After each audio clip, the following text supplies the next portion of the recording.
Hello, everybody. How are you all doing today? Are you all good? Yeah, they're good. Yeah, okay. All right. So, you guys can hear me, right? Yeah. Okay. It's all good.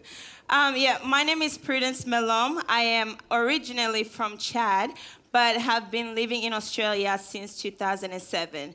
I am the co-founder of Erase. Erase is all about erasing racism through storytelling. So I'm going to share with you guys a little bit about my journey to Australia and the reason why I'm actually doing what I'm doing today. So I was lucky enough to be born in a wealthy family. You know, my dad was a politician. My mom owned her own little business. So everything was well for me. So I was born in Chad. Can you guys see the map? Yeah? All right. So some of you guys actually knew where Chad was before, and that made me so happy. So, you know, I was born in Chad.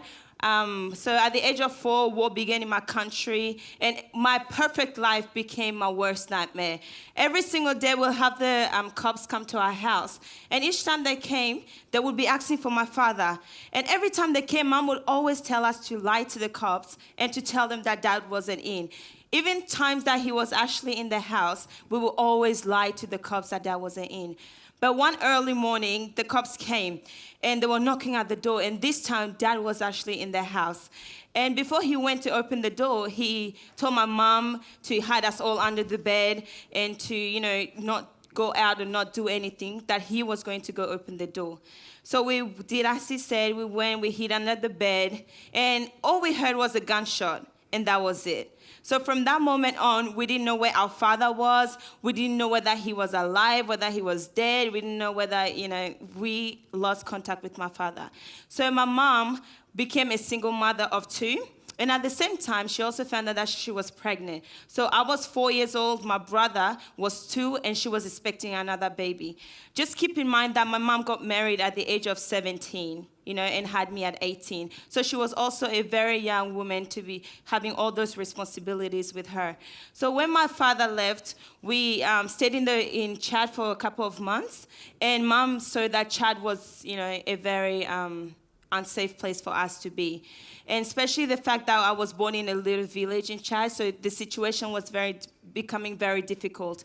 Our family have deserted us. Our friends left us because we no longer had money. Our father was gone, and everything became very difficult for us. And you know, guys, I was actually a really cute baby. Can you guys see? Yeah. So after a couple of months, my mother decided that we were going to leave our country, that we were going to try our luck in another country. So one night, in the middle of the night, Mom packed our stuff away. We didn't really take much. So she got like a couple of clothes for us and just some food for us to make our journey out. We left Chad without telling anyone where we were going to go. We just left in the middle of the night. We didn't say goodbye to anyone. We just left. And we made our way from Chad all the way to Benin. Can you guys see Benin? By walking.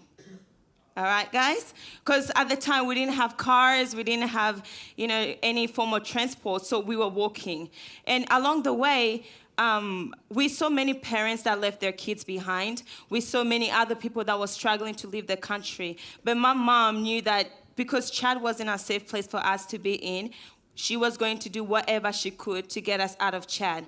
So we walked from Chad, went all the way to Cameroon, and from Cameroon to Nigeria, and from Nigeria to Benin.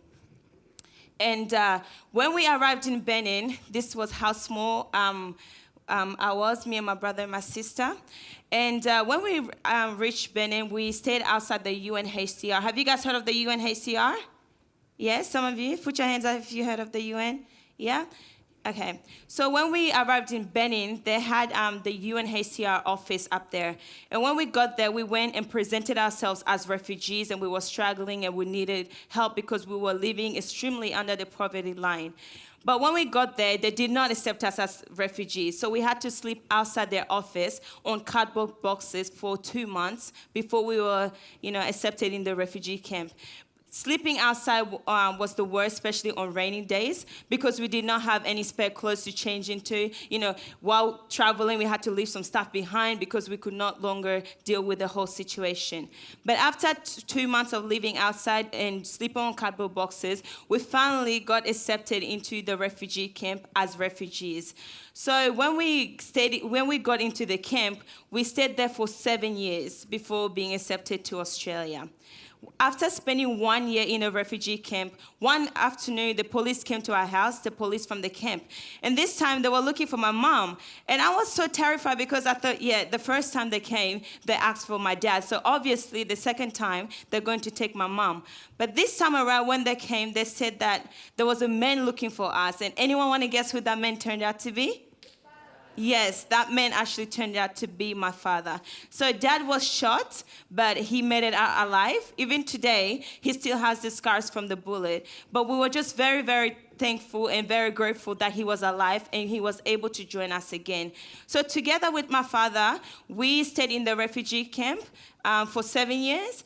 And throughout the 7 years, we sent our family documents to many countries. And we sent it to, Canada, America. At that time, everyone wanted to go to America. No one really knew where Australia was, really. Like, I didn't even hear about Australia until I came here. Is that, hard to believe? Yeah? Because you guys think that, Australia, everyone should know where Australia is, right? Yeah? All right. So at that time, everyone wanted to go to America. So when we kept getting rejected by other countries, we just, stayed in the camp holding our hope that one day we would be accepted somewhere. So in 2007, we finally got accepted to Australia. We received a letter, and that was pretty much the best letter that we have ever received since being in the refugee camp. And the letter was like, congratulations, you have been accepted to Australia. We were very excited, we're like, yeah, we're going to Australia, but deep inside, we knew that we didn't even know where Australia was. But we were just very excited because it was going to be somewhere peaceful, somewhere where we could, be children again, somewhere where we could just walk down the street without getting attacked and all these things. So we were very, very excited. So in 2007, we made our journey to Australia. We left Benin and traveled all the way to Australia. We landed in Brisbane. Any of you guys been to Brisbane? Yes? Okay, awesome. So we arrived in Brisbane and we were like, yes, it's so beautiful. The airport itself was amazing. So we're like, yes, we're in heaven now.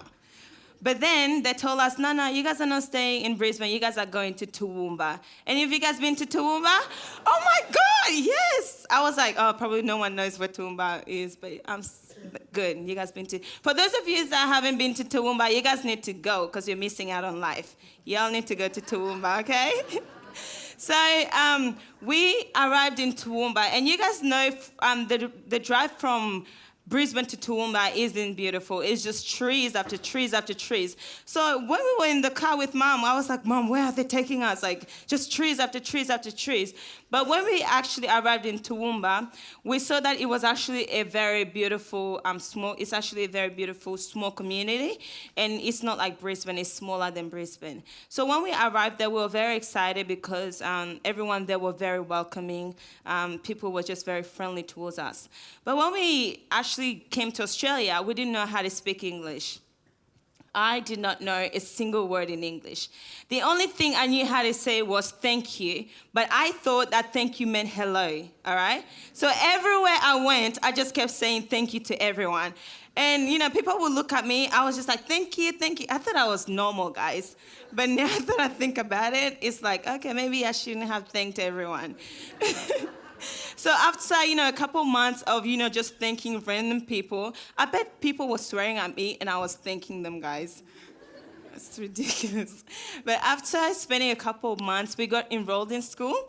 I started, primary school, finished primary school, went off to high school. And, when I reached high school, that's when I, started to really learn English a bit better. I was able to read, I knew the difference between A and B and C and, all these other words. So life became a bit easier because I was now able to communicate with other people better.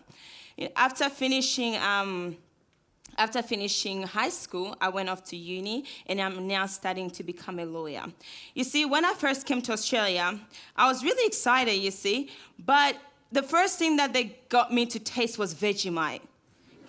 Come on, guys. Do you guys like Vegemite? Yeah. You guys are lying. Do you guys actually like Vegemite? Yeah. All right, let me tell you guys a story, right? When I came to Australia, they were very excited, like, oh my God, it's breakfast time, it's breakfast time. I'm like, yeah, okay, it's breakfast time, cool. So they brought out toast, and they had like this big jug. I don't know if it's a jug, I don't know, but Vegemite. It was so much Vegemite. And the guy was like so excited. He has so much passion for Vegemite. And he just like, put the butter on the bread and just spread my toast with Vegemite. He's like, come on, mate, just eat it. Just eat it. I was like, okay, sure. And I took a big bite because I wanted to impress him, but I just couldn't hold it in my mouth, guys. I just had to like, yeah. But now I'm starting to like Vegemite a little bit better. Like I can have it, just a little bit on my toast, just on the corner, just a little bit, and it tastes pretty good. But my favorite food, I actually enjoyed eating sausage rolls and pies. Who likes those? I had no problem eating those. I just like kept eating and eating and eating. And he's like, oh, mate, you better stop now. Like, you're gonna stop.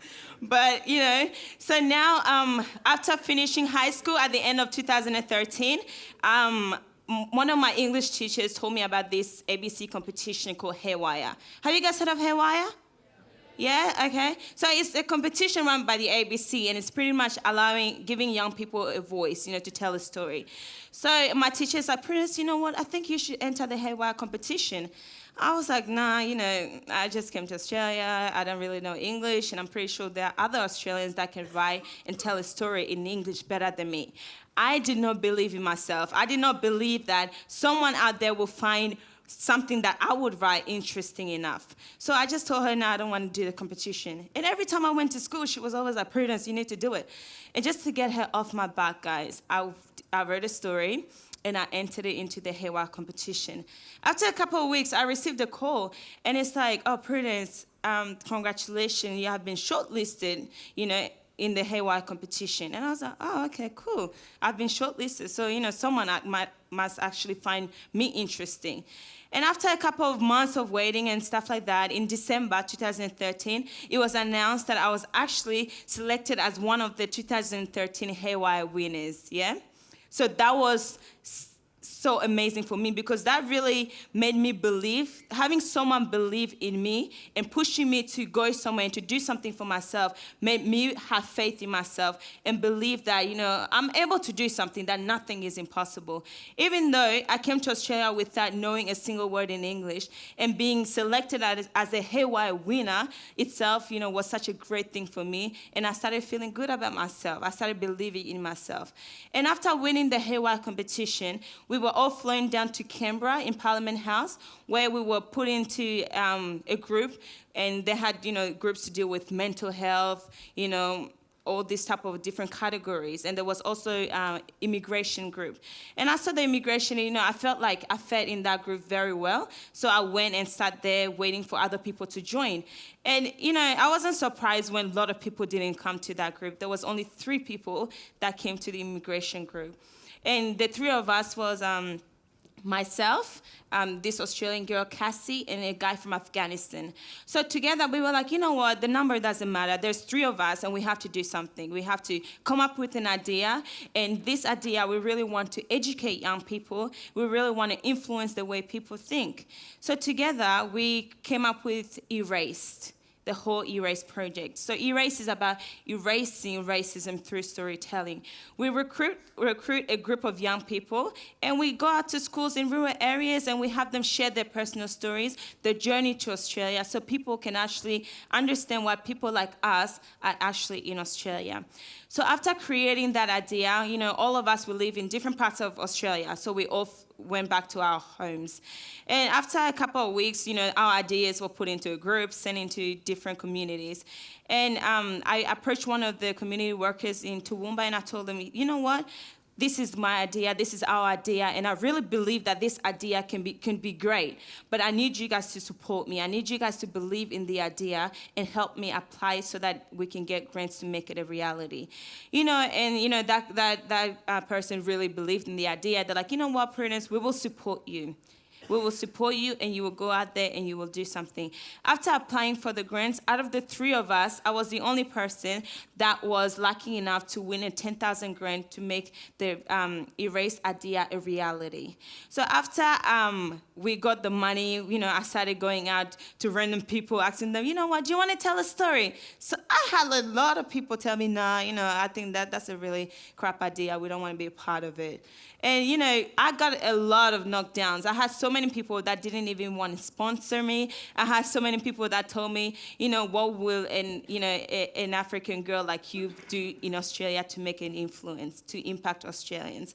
I had a lot of people tell me, you know what, Prudence, just forget about it. You can't do it. You can't do it. But all it took was for me to believe in myself, for me to know that, yeah, this is something that I am passionate about. I don't care if they're not passionate about it, but as long as I believe in it and as long as I'm passionate about it, I'm going to do whatever it takes to make it a reality. And after going back and forth with people, it only took one person to believe in me. Just that one person that accepted to support me, that one person that you say, you know what, Prudence, I will support you and I believe in your idea. Today, we have been to more than 50 schools around Queensland sharing stories. And our team has grown bigger. We have people sponsoring us from left to right. And, the idea is alive and is functioning. Sometimes you will have an idea and you will believe in the idea, but don't expect everyone to believe in your idea because a lot of people will not believe in you. Yeah, and the problem that I had was with my skin. A lot of people, I would walk down the streets in Toowoomba, and I would see a lot of people tell me, "Go back to your country. This is not your country."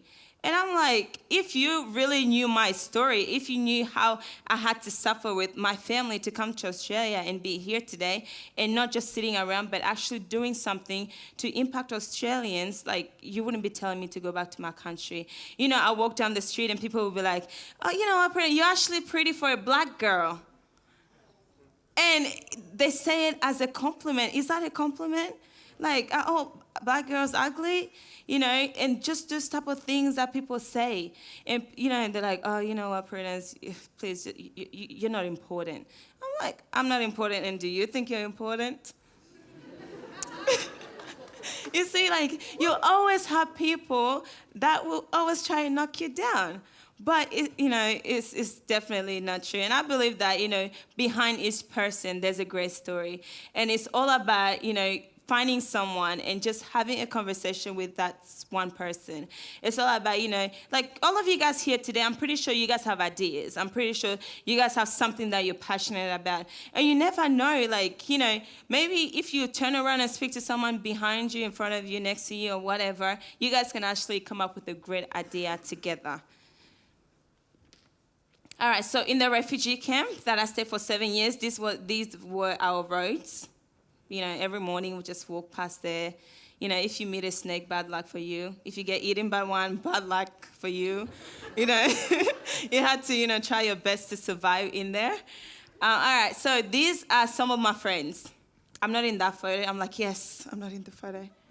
Would have been in university photo, but yeah. So these were our school uniforms. That's how we went to school every single day. And our school system in Benin was very different to how it is in Australia. So in Benin, we had to wake up around 7 a.m., go to school, and actually clean the school before we started class. Any of you guys actually go to school and clean your classes before starting? No, you guys just go and everything is done. You just sit there and just learn if you want to, right? But we actually had to go clean the school. And if you did not go and clean the school, you were beaten up or you were sent home. And if you ever put your hand up and get an answer wrong, you were beaten up in front of the whole class, all right? So it's very, very different from the school here in Australia. So you went to Australia, erased. All right, so remember how I was telling you guys about the 3 people? So that's me, Cassie, and Ali. So our motto is erasing racism one story at a time. Yeah, that's some of the photos. All right, so we're going to play a game, but I will need a volunteer. Please, someone yes, come here.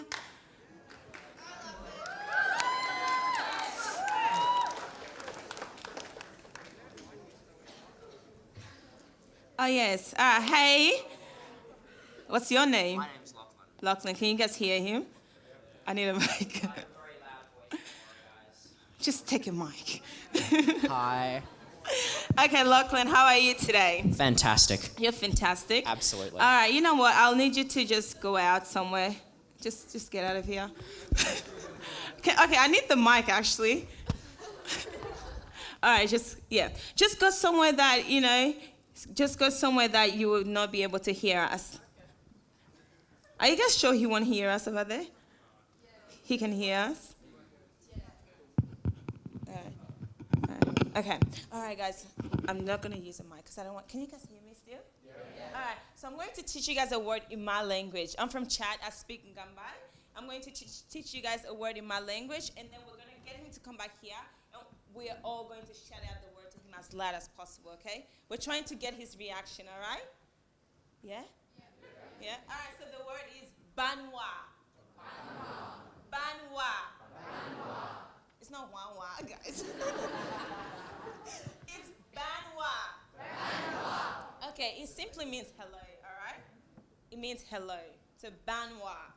All right, can we get him in, please? As soon as he walks in, just you guys won't get in trouble. Just scream as loud as possible. Who's gonna get?